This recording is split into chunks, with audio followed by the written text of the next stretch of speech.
Isso, eu preciso que você abra a sua Bíblia. Marcos, capítulo de número 10, verso de número 46. Peguei um texto só para fazer uma reflexão com vocês, um texto muito conhecido, popular, o texto de Bartimeu. Gente, antes de falar, deixa eu pegar 5 minutinhos aqui. Como pastor, eu preciso alertar a igreja de alguma forma, não apenas do ambiente religioso, mas do ambiente político. Quantas pessoas aqui têm condições de pegar a sua família e construir uma vida bem legal em outro país? Levante a mão. Ok, deu para ver que é menos de 1%. Pelo que eu vi aqui, apenas 4 ou 5 pessoas levantaram a sua mão, ou as suas mãos. Essa semana nós vivemos um momento ímpar no Brasil. Eu acredito que virou uma chave no Brasil. Uma das primeiras pessoas, desde a ditadura, foi preso por expor a sua opinião. Se ela foi feita de forma equivocada, se havia imagens que não deveria estar no vídeo, eu até consigo entender se você vai optar por olhar por este ângulo. Mas o que me chamou a atenção foi a expressão usada, milicianos digitais. De tudo aquilo que eu ouvi, o que mais me preocupou foi chamar qualquer pessoa que ponha uma exposição contrária numa rede social, receber um título extremamente novo. Eu nunca tinha ouvido isso, foi a primeira vez que eu vi a expressão miliciano digital. O que indica que qualquer pessoa, daqui uma fração de tempo, que expor a sua opinião de forma contrária num país que se diz democrático, vai ser preso. Vai ter primeiro sua rede social derrubada, Twitter, Facebook, YouTube e Instagram, principalmente, né, essas redes, simplesmente por uma exposição de opinião. E aqui eu não estou defendendo se ele estava certo ou errado quem fez. Eu só acho que durante muito tempo nós equivocadamente recebemos a informação de que o crente não deveria se envolver em política. E se você acha que fazer política é apenas fazer política partidária, eu acho que você está bem equivocado. Se você vai falar para mim que um pastor não deve se candidatar a um cargo político, eu caminho com você. Eu defendo. Mas se você vai me dizer que um cristão não precisa saber qual os posicionamentos políticos ou a corrente ideológica de determinado candidato, eu acho que é uma ignorância. Eu não vou falar aqui o estado, nem o candidato, mas por um dos lugares que eu passei, uma pessoa foi aconselhada a não ir aos debates, porque ela tinha muita popularidade, mas nenhuma condição de debater, porque não tinha conhecimento nenhum. E instruíram a ela na sua campanha, de que se ela fosse ao debate, ela perderia, e ela não foi a nenhum debate, não defendeu nada e recebeu o voto. Nós estamos à beira de uma revolução. Nós estamos à beira de uma guerra civil e eu não estou potencializando, eu estou alertando a igreja. Nós vamos continuar orando, jejuando, clamando a Deus, porque a nossa nação é uma nação de paz.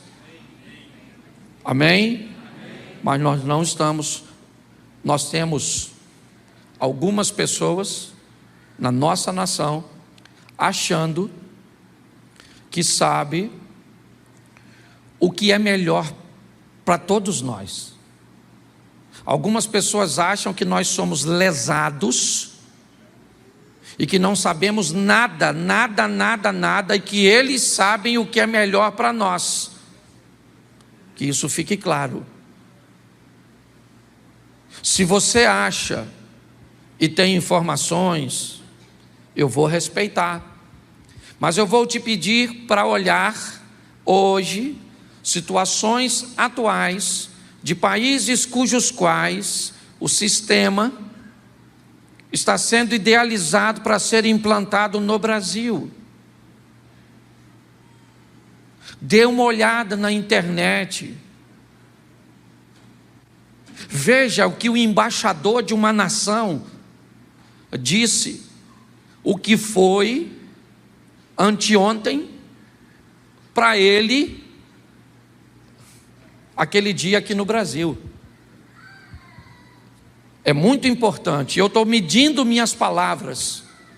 E eu falei hoje para minha mulher: não dá mais. Eu prefiro que meu filho, meu neto, olhe para mim ou para o meu nome daqui uns anos e diga: vovô levantou uma bandeira, lutou por ela, morreu por ela, não foi covarde, do que calar minha boca. Mas também não estou aqui para infringir leis. Eu só entro contra uma lei quando a Bíblia diz, quando ela me expõe a fazer algo que o meu Deus diz para fazer. Ou então eu vou juntar minhas coisas e, como os poucos irmãos que aqui levantaram as mãos, eu também posso pegar minha família e ir morar em outra nação o dia que eu não tiver mais coragem para falar. Dia 7 de setembro é um dia marcante para o Brasil. Divulgue isso. Eu não quero saber se você gosta de A ou B, ok? Você não gosta do Malafaia, você tem todo o direito de não gostar do Malafaia. Você não gosta de Ciclano, você não gosta do Malta, você não gosta, você tem todo o direito. Você não gosta do Alexandre Garcia, você tem todo o direito. Mas é importante nós nos posicionarmos, porque não dá mais. Já já nós não vamos poder falar nada mais dentro de uma igreja. E preste atenção, que para pregar o evangelho, eu não preciso falar contra a homossexualidade. Para pregar o evangelho, eu não preciso falar contra racismo. Eu posso pregar o amor de Cristo e ele transforma as pessoas. Ué, pastor, então por que o senhor está falando? Porque já já eu não vou poder falar mais sobre Cristo na igreja. Porque ninguém mais precisa de transformação, porque nada mais é pecado. Então, querido, para você que nos ouve, porque abertamente, eu não sei, talvez só por falar nesse procedimento, ou do jeito que eu estou procedendo, eu não ficaria nem um pouco surpreso se amanhã meu Instagram, minhas redes sociais não pudesse mais acessar e nunca mais eu tivesse voz. E se isso acontecer comigo amanhã, quando aconteceu com um amigo semana passada, que teve tudo derrubado, quando eu digo amigo, não digo de relacionamento, eu digo de lutar pela causa. Saiba de uma coisa, só vai acontecer com você um pouco depois, é só uma questão de tempo. Então pense nos seus filhos e nos seus netos, e se você quer que eles amanhã te chamem de covarde ou de valente, a nossa nação pertence ao Senhor. Jesus é o rei da nossa nação. Ok? Não estou defendendo bandeira de partido. Troquei até o meu discurso. Por algum tempo me chamaram de bolsonarista. Eu não sou bolsonarista, eu sou pró-governo. Eu sou a favor do bem-estar de todos. Que isso fique bem claro e que Deus nos ajude. Posso ouvir um amém? Amém. Me perdoe aí pela... né? Mas vamos lá. Então chegaram a Jericó. Quando Jesus e os seus discípulos, juntamente com uma grande multidão, estavam saindo da cidade, o filho de Timeu, Bartimeu, que era cego, estava sentado à beira do caminho, pedindo esmolas. Olhe para mim aqui, pois eu quero conversar e refletir um pouco com você de um texto tão utilizado ao longo do tempo. Primeiro, eu quero me deter nas informações do verso 46, pois a história de Bartimeu, ela começa ali. Esse texto diz quem ele era, qual era o seu estado, como ele se encontrava. Nesse texto nós descobrimos seu nome, é Timeu, ou Bartimeu, na verdade, filho de Timeu. Aqui diz seu nome, seu pai, ou o nome de seu pai. Aqui diz sua situação econômica, pois não necessariamente um cego deveria ser um mendigo. Isso funciona até hoje. Para que Bartimeu mendigasse, é porque o estado econômico de sua família não era dos melhores. O que esse texto está dizendo é que ele precisa sobreviver, é verdade. Quando nós olhamos a abertura desse texto, me parece que o texto busca dizer que ele é alguém que tem pai, ele é alguém que tem necessidades que outros não podem suprir. Me parece que o propósito desse texto inicial é fazer com que a história de Bartimeu se aproxime bem da nossa. É dizer que, como eu e você, ele também tinha muitas ou algumas necessidades, cujas quais aqueles que conviviam com ele não podiam suprir. Ele é alguém que precisa sobreviver à dificuldade que ele está enfrentando, e para ele a cegueira. Para você era uma crise econômica, para você era um problema com seu filho, um problema no casamento, um problema com vício. Quando esse texto ele se expõe, na verdade ele nos aproxima de Bartimeu, falando de um necessitado, falando de alguém que está precisando resolver um problema. E o problema de Bartimeu é a subsistência. Se você acha que está com problema para pagar seu cartão de crédito, a prestação do seu carro, o seu aluguel, se você acha que está com um problema para pagar a fatura do seu cartão, isso é verdade. Mas não se preocupe com isso, com tanta veemência, do que quando você olhar para a sua despensa e para o seu armário e não achar lá mais nada. Quando você olhar para a sua situação e se deparar com isso, isso significa que você está no último estágio. Sabe, naquele estágio que a Agar deixa seu filho para ir embora, para não vê-lo morrer. Esse é o posicionamento. Aqui, o que nós vemos, a primeira informação é que ele é alguém que tem necessidade, como eu e você temos.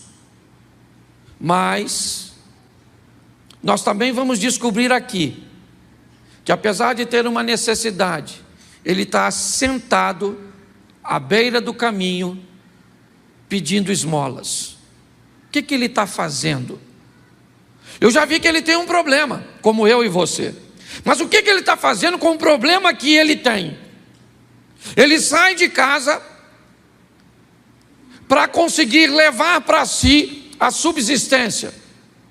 ela virá através de esmolas, de donativos. Ele não pode desempenhar uma tarefa produtiva. Não. O que ele pode é ficar inerte à beira do caminho, estendendo sua mão para as pessoas que passam em direção a Jerusalém. O que Bartimeu está fazendo ali é lutando com o que tem para alcançar o que deseja. É isso. O que ele está procurando é uma maneira de resolver seu problema. Dificilmente pessoas que se acomodam, dificilmente pessoas que não tomam uma decisão, seja ela lutando com as mínimas forças, com situações que vista por outras pessoas, seriam avaliadas como insignificantes. Talvez outras pessoas como Bartimeu ficariam dentro de casa, isolada, e provavelmente morreriam, porque ao que tudo indica, sua família não tem como mantê-lo. O que esse camarada está é indo à luta, batalhando, lutando, como você e eu fazemos todos os dias. Às vezes levantamos em momentos em que outras pessoas sequer sabem. Fazemos e temos uma jornada, lutamos e contamos moedinhas. E se não temos problemas financeiros, certamente teremos outros para gerenciar. A história é a história de alguém que tem problemas, mas que o que faz? Está lutando com o que tem. O que ele tem? Ele tem condições de ir para a beira do caminho, pedir às pessoas que o auxiliem. Se você acha que ele é pior, está no finalzinho, não, ele é cego. Fique tranquilo, que se alguém olhar para ele com desdém, se alguém olhar para ele de cara feia, ou fazer o que nós fazemos muitas vezes, como quando cruzamos com necessitados, desviamos os nossos olhos, isso não dói nele. Pior do que ele é o paralítico do tanque de Betesda, que está tão machucado que quando Jesus pergunta se ele quer ficar curado, ele diz: ninguém me leva lá, todo mundo que passa aqui finge que não me vê, não olha a minha necessidade. Na vida nós precisamos entender que existem dois tipos de pessoas: aquela que sofre mais do que nós podemos estender a mão, e aquelas que sofrem menos do que nós podemos pedir ajuda. O que o texto está nos mostrando é que Bartimeu é alguém que sai de casa todo dia para lutar com o que tem. É isso que o texto está dizendo. Mas aí vamos ver que tipo de gente ele tem perto dele. Bartimeu não é alguém que pode fazer uma viagem. Ele não é alguém que pode mudar de ares e tentar a vida numa capital grande, ir para São Paulo, migrar para outros lugares, conforme muitos de nossos pais e avós fizeram quando vieram do norte e nordeste, migrando, buscando uma vida melhor. Eu, há anos atrás, fui a uma cidade onde morava uma parte de minha família e ainda mora. E se meu avô não tivesse pego minha mãe, minhas tias e viesse para cá, onde ficou minha avó, e minha mãe e minhas tias ficaram por aqui, hoje, quase 50 anos depois de que elas vieram para cá, eu fui lá ver como a cidade está, como as coisas estão. Quando nós olhamos, o que nós descobrimos é que pessoas tomaram decisões, mas Bartimeu não pode fazer isso. Então nós temos que avaliar qual é o contexto que ele está presente. Em que escola você estuda? Que tipo de amigos tem no seu bairro? Qual é a qualidade das pessoas que estão perto de você? Elas falam a língua que você almeja falar além do português? Eles sonham se formar de uma forma acadêmica, conforme você planeja? Em que ambiente social você está inserido? Isso vai determinar em muito o seu poder de reação. Quando nós olhamos para ele, deixa esse texto aqui ainda, certo? Nós temos discípulos, é verdade, eu vou tratar os discípulos aqui de uma forma mais abrangente. O que acontecia? Onde Jericó está? Jericó está no caminho da Galileia para a Judéia. Quando você sai da Galileia, é como se você fosse daqui para Jardim Primavera e você fosse passar por Santa Cruz da Serra. Vamos imaginar que seja algo mais ou menos assim. Então o que nós estamos vendo é que pessoas que vão adorar em Jerusalém passam por ali. Nós estamos vendo que há muita gente, e não simplesmente porque Jesus estava lá, não. Nessa ocasião, de forma especial, mas passar por Jericó para ir para Jerusalém era uma coisa muito comum. E é isso que está acontecendo. Quando nós olhamos, nós estamos vendo que Bartimeu, ele está perto de gente que nós podemos chamar de crentes. Ele está perto de uma multidão, e ele está perto de algumas pessoas que vão dar para ele um posicionamento, ou uma visão, como elas veem o que ele está tentando fazer. Verso 48, coloca para mim. Muitos o repreendiam para que ele ficasse quieto. Bartimeu está perto de gente que olhou o que ele está tentando fazer e que fez uma leitura aos seus olhos e que disse: olha, Bartimeu, cala sua boca. Por quê? Porque você está gastando forças à toa. Nós estamos fazendo uma leitura de que o que você está fazendo pelo seu casamento não vai dar resultado. O que você está fazendo pelos seus filhos não vai dar resultado. O que você está tentando fazer para alcançar a casa própria não vai dar resultado. O que você está tentando fazer para caminhar com Jesus não vai dar resultado. O ambiente que ele está inserido é altamente deteriorante e tóxico. Ele escuta a multidão passar, indo para Jerusalém. Sabe que por ali passa religiosos, e diga-se de passagem, é só nós pegarmos o exemplo de Jesus falando do bom samaritano, onde está passando por lá, sacerdote e levita, indo para Jerusalém, e vê um cara caído no caminho, e ninguém faz nada, até passar o samaritano. Quando nós olhamos para isso, nós entendemos o ambiente. E parece que a Bíblia está querendo dizer o seguinte: o que é? Tem muita gente na sua casa, mas você luta sozinho? É você que está no meio da multidão.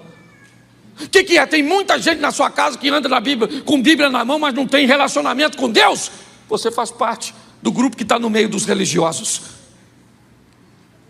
O que é? Você é daquele que está perto de gente que está dizendo que você não vai alcançar, não vai fazer. É nesse ambiente que Bartimeu está.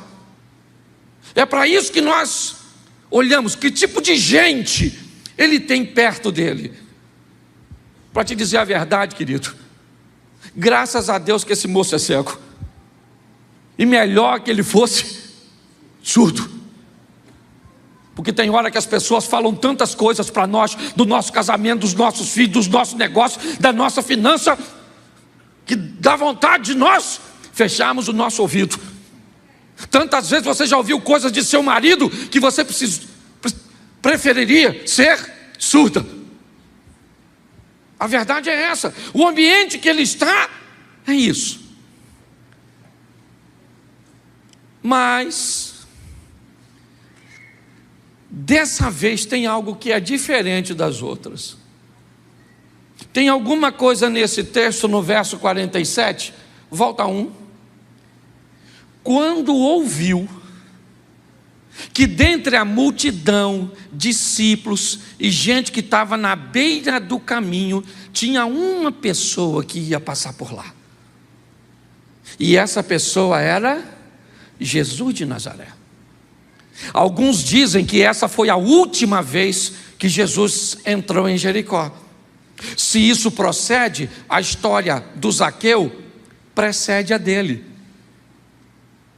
Ou seja, Jesus já tem a fama em Jericó de fazer grandes milagres. Quem é que está passando? Multidão. Multidão passa aqui sempre. Quem é que está passando? Religiosos. Religiosos passam aqui sempre. Quem é que está passando? Essa turma pessimista, certo? Que diz que não vai acontecer, que já era. Legal. Quem é que está passando? Não, junto com eles está passando Jesus de Nazaré. Quando Bartimeu ouviu, preste atenção, o texto não diz que quando ele ouviu que era multidão, que quando ele ouviu que era discípulos, que ele ouviu que eram as pessoas que estavam com ele. Quando o texto diz que ele ouviu que era Jesus dentre a multidão, a postura de Bartimeu mudou. A posição de Bartimeu, ela vai mudar de uma forma veemente. O que esse camarada, ele vai fazer agora? Ele vai mudar seu pedido. Ele está na beira do caminho, no verso 46, para pedir o quê? Para pedir o quê? Então ele está à beira do caminho para pedir uma esmola. Ele quer um recurso para seu dia, sim ou não? Sim, para sua subsistência. É isso que ele está pedindo às pessoas. Para que ele está ali? Para que a multidão passe, e ele está torcendo para que passe naquele dia muita gente, e que essas pessoas sejam religiosos comprometidos. Para quê? Para dar a ele uma esmola boa, gorda. É para isso. Mas quando Bartimeu escuta que Jesus vai passar, ele não quer mais esmola. O pedido desse indivíduo vai mudar. Agora ele não quer mais dinheiro, ele não quer um donativo, ele não quer um pedaço de pão. Não. Já que é Jesus que vai passar, eu vou pedir para ele o que ninguém pode me dar além dele. Quando Jesus passa na sua vida, chegou a hora da sua vida mudar para sempre. Se Jesus está passando na sua vida, não peça uma esmola, peça algo que vai mudar a sua vida para sempre. É a oportunidade que você tem. Quando Jesus vai passar, ele troca a esmola pela misericórdia, o milagre. Note, me dá uma esmola, me dá uma esmola, me dá uma esmola. Ô gente, quem é que está passando aí? Que tem tanta gente. Jesus, Jesus, misericórdia, misericórdia, dá esmola para misericórdia. Está assim de gente, vivendo de esmola da vida. Está assim de gente, que Deus tem vida abundante e pessoa vivendo, certo? Em cima, debruçada sobre as necessidades. Quando Bartimeu escuta que dentro daquela multidão está Jesus, meu irmão, aí ele amplia seus recursos, seu pedido muda e ele começa, ao invés de esmola, ele quer misericórdia. Por que misericórdia? Porque misericórdia é aquilo que recebe aquelas pessoas que não merecem. Tem misericórdia de mim, Jesus. Tem misericórdia do meu casamento. Por quê? Porque eu praticamente destruí. Tem misericórdia da minha saúde. Por quê, Senhor? Porque eu fumei igual um doido, 30 anos. E agora o pulmão está tudo cinza. Parece o céu de Londres. Então, eu preciso da sua misericórdia. Eu preciso. Quando nós ouvimos o pedido desse camarada, nós vemos que ele mudou. Por quê? Porque mudou quem está passando. Se muda quem está passando, automaticamente muda o pedido. Por quê? Porque preste atenção, ele vai pedir aquilo que as pessoas podem dar. Deixa eu repetir para você. Ele vai pedir aquilo que as pessoas podem dar. As pessoas podiam dar dinheiro, sim ou não? Então elas davam. Ele pode pedir às pessoas para dar a ele visão, porque elas não podem, não tem. Por que é que você pede para o seu marido ser carinhoso se ele não tem carinho? Por que é que você pede para o seu filho ser educado se ele nunca ganhou educação? Por que você pede para as pessoas te darem coisas que você sabe que elas não têm? Não tem porque não receberam. Tem gente que não tem senso de nada, parece lesado. Chega numa conversa, você está conversando uns troços, a pessoa fala uma besteira. Que é isso? Por que ela não usou aquele tempo para falar o que prestava? Porque na cabeça dela não tem nada que presta. Por que é que pessoas não se alegram com a vitória dos outros? Porque não aprendeu. O que ela aprendeu foi ter inveja de quem tem as coisas.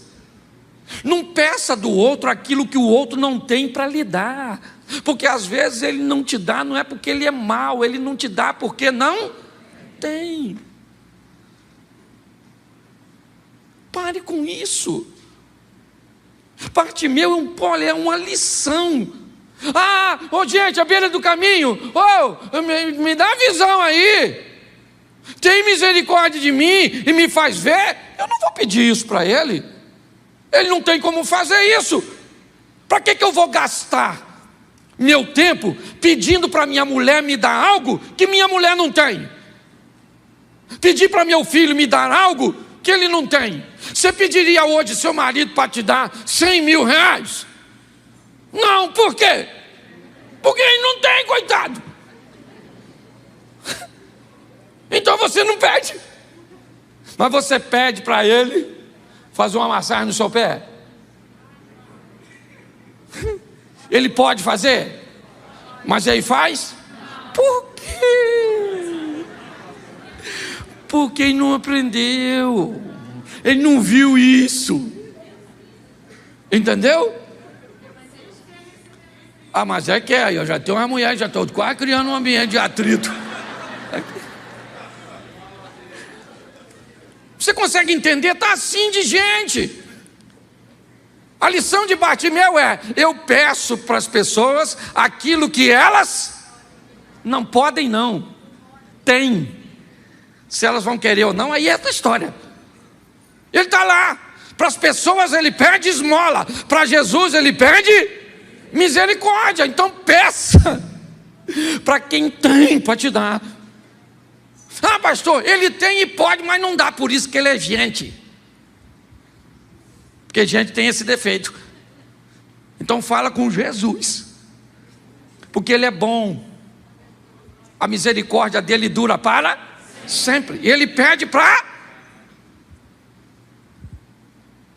ter misericórdia. Ele não disse o que quer, ele só quer misericórdia, filho de Davi, tem misericórdia de mim. Usando os seus recursos, Jesus fica longe. As pessoas tentam aplacar ao chamado dele. A multidão está cercando Jesus, quando de repente Jesus parou.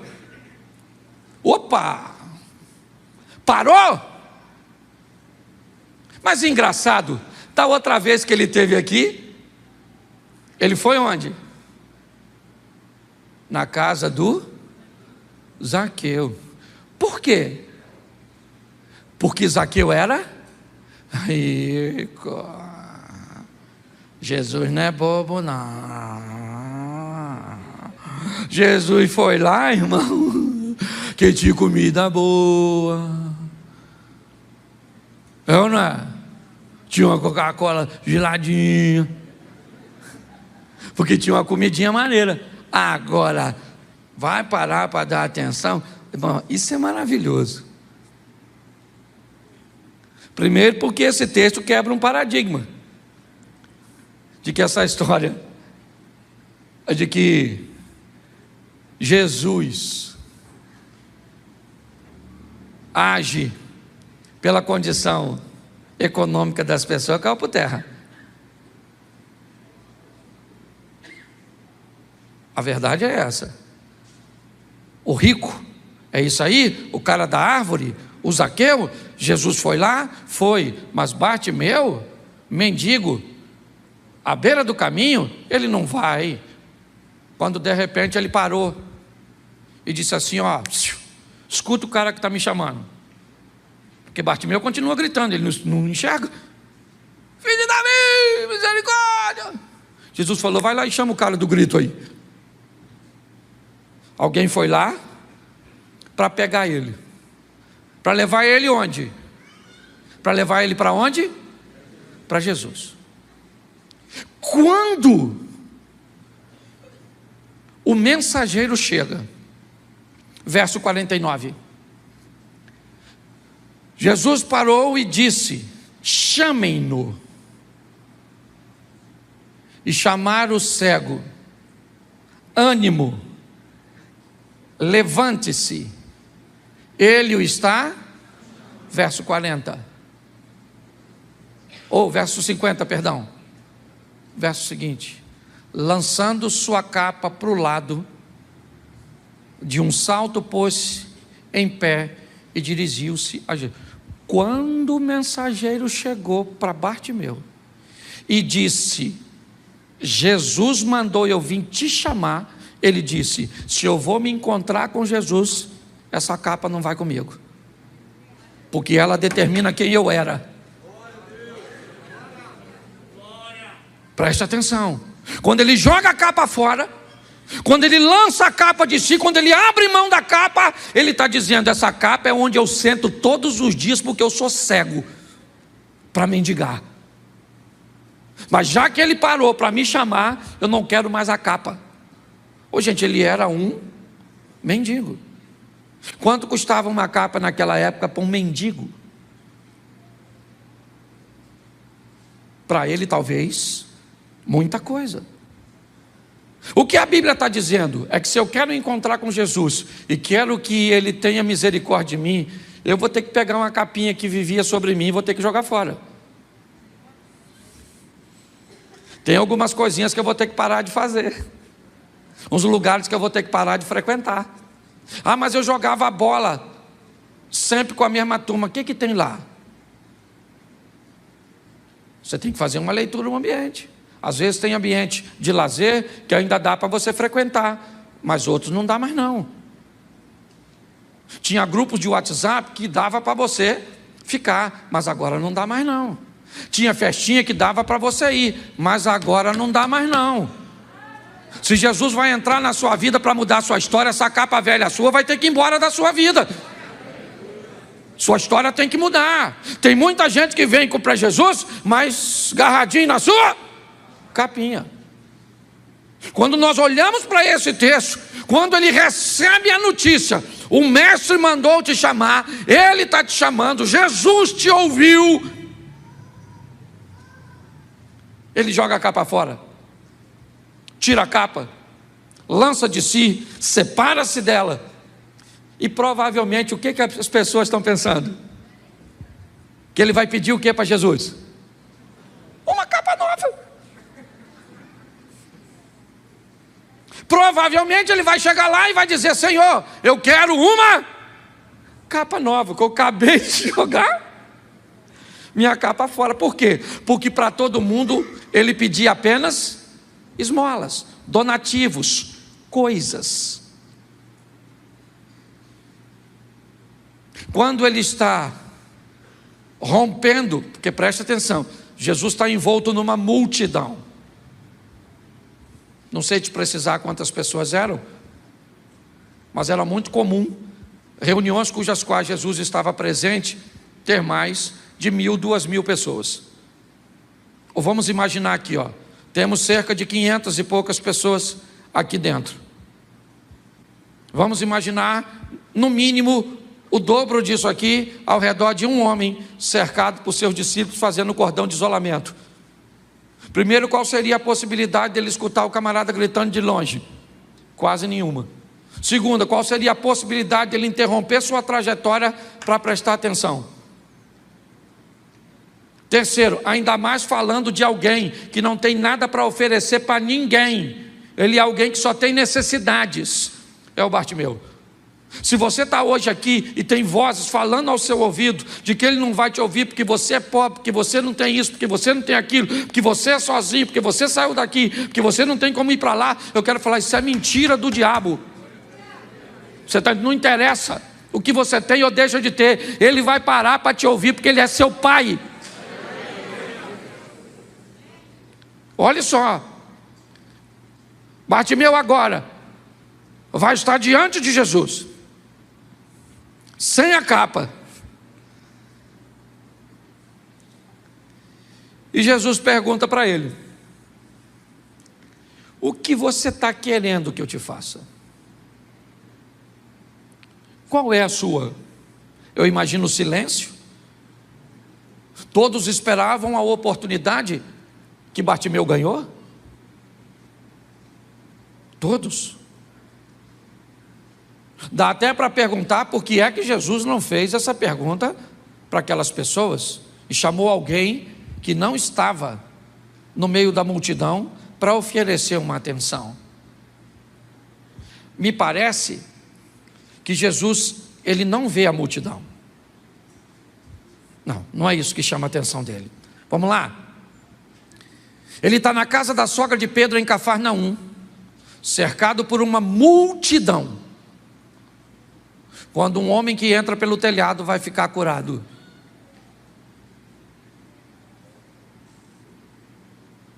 Ele está indo para a casa de Jairo, quando tem uma multidão, mas uma mulher toca nele e fica, presta atenção. Essa é uma informação muito importante.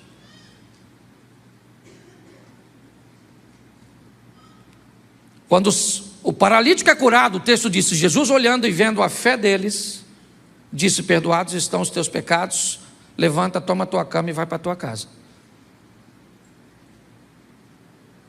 Quando a mulher foi curada, Jesus disse: vá, filha, a tua fé. Vamos voltar para Jericó? Jesus envolto numa multidão, quando de repente o rico Zaqueu quer vê-lo. Sobe numa árvore. A multidão está passando com Jesus. Jesus para de olhar a multidão e olha para a árvore e diz: Zaqueu, desce depressa, porque hoje eu vou para a sua casa. O que me indica que Jesus não olha para o número de pessoas.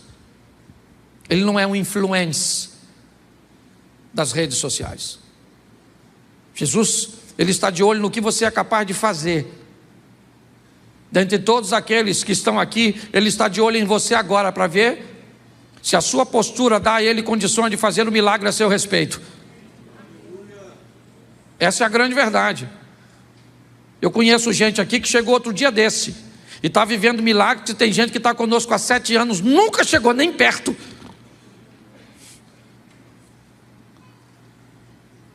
Quando nós olhamos para isso, o que nós vemos é que Jesus agora recebe o cego. É a luz e a escuridão, frente a frente. Bartimeu e Jesus.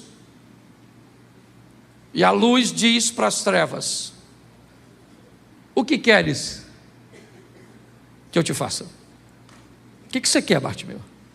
Fala para mim o que você quer. Essa seria provavelmente uma pergunta óbvia, fácil de responder. O que um cego está querendo? O que ele está querendo? Mas preste atenção que essa pergunta não foi feita para Bartimeu. Não. Na verdade, a pergunta que vai ser feita nas entrelinhas, como as pessoas gostam de dizer de forma subliminar, é: escutem, discípulos, multidão e correligionários de Bartimeu, escute a minha pergunta: o que queres que eu te faça? que você quer ao vir a mim, Bartimeu?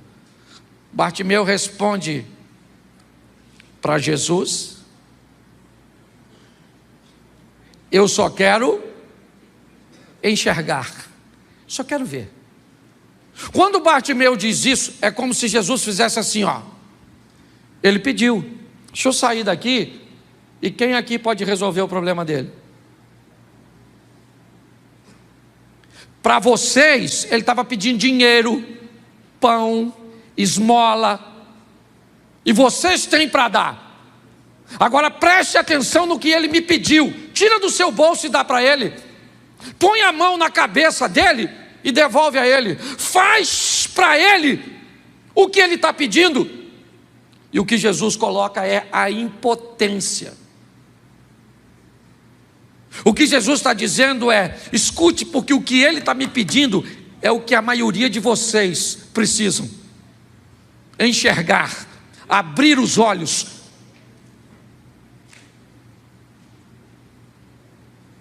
Por isso Bartimeu responde: eu quero ver. E Jesus fica quieto. E sabe o que Jesus disse logo em seguida? Vai, a tua fé. A tua fé?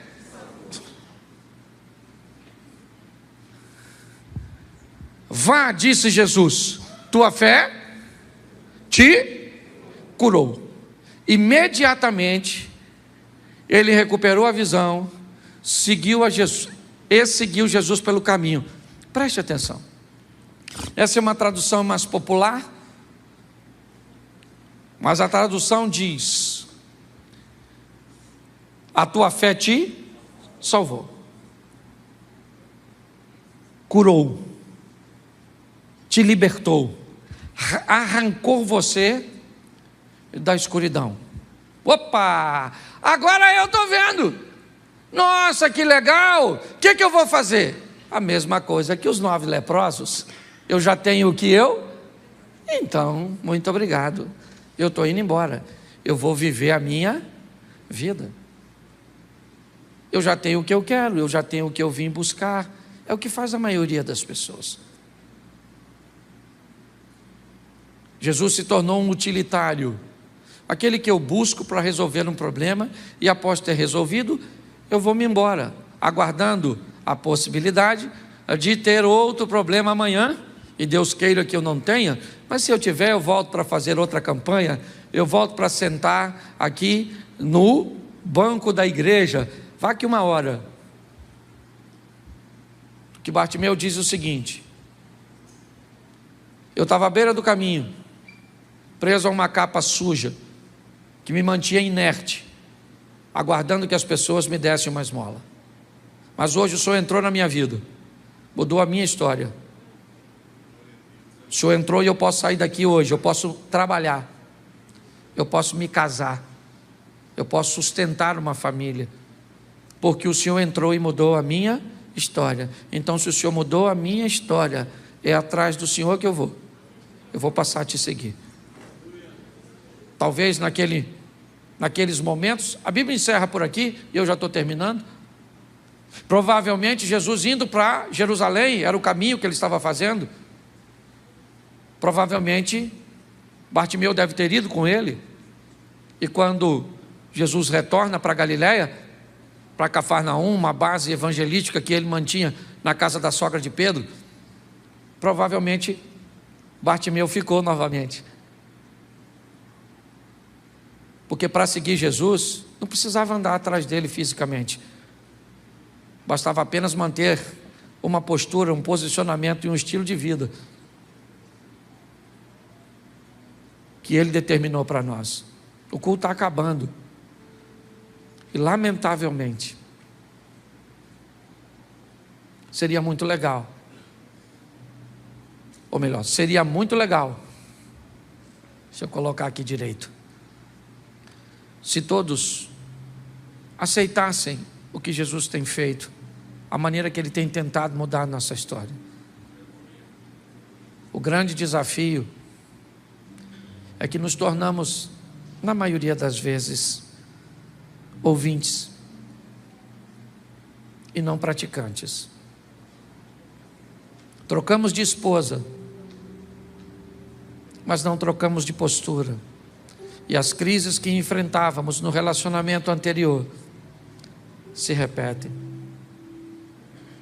Trocamos de emprego, mas não trocamos de postura. E os problemas que enfrentávamos no emprego anterior, enfrentamos no novo. Trocamos de amizades, mas não trocamos de postura. E as amizades que temos hoje nos dão a mesma. Trocamos de igreja, mas não trocamos de postura. E os problemas que tínhamos na igreja anterior são os mesmos que enfrentamos hoje. A bênção não está no lugar, está em você. Ao invés de mudar de lugar, mude de postura primeiro. Não estou dizendo que você não tem que mudar de lugar, não. Até porque a vida é cíclica. Inevitavelmente, em algum momento, nós temos que mudar. Hoje você pode mudar a sua postura. Hoje você pode receber a Cristo como Senhor e Salvador. Ali atrás daquela câmera ali, ó, do outro lado, tem uma salinha para receber você, que já está de olho na gente, vendo qual é o nosso estilo, uma igreja preta com jogo de luz, desconfiado. Será que esse negócio é sério, que Satanás não está por trás disso? E eu acho isso tão legal, ser visto, sabe, com desconfiança. Eu acho isso bom, porque provavelmente você vai descobrir as coisas erradas que temos, deficiências, que tem aqui, tem onde você estava, e vai ter até para onde você planeja ir depois. Mas não é isso. O que vai mudar a sua vida é a sua postura. Então eu queria que você ficasse de pé nesse momento, fechasse seus olhos. Quero declarar que você vai viver a partir de hoje a melhor semana, o melhor final de ano da sua vida. Amém? Portas irão se abrir, coisas irão acontecer, coisas extraordinárias no seu casamento, porque a sua postura mudou. O diabo continua o mesmo, Deus continua o mesmo, as pessoas vão continuar as mesmas, mas você mudou, e quando você muda, muda tudo, porque você mudou. Fecha seus olhos. Senhor, em nome de Jesus, eu quero te agradecer por tua igreja. Muito obrigado por este povo que se chama pelo teu nome. Toma o Brasil em tuas mãos, ele te pertence. Não é um grupo de pessoas que vai fazer a nossa nação perecer. Nós não temos forças nas mãos muitas vezes, mas temos nos joelhos para clamarmos aos céus. Abençoa, ó Deus, o STF, abençoa o Senado, abençoa o presidente da nossa nação, abençoa a cada família, em nome de Jesus. Queremos um país melhor, guiado por tuas mãos. Continua conosco, Senhor. Que o grande amor de Deus, nosso Pai, a graça de nosso Senhor e Salvador Jesus Cristo e as doces consolações do Santo Espírito de Deus seja para com todo o povo do Senhor. E todos digam...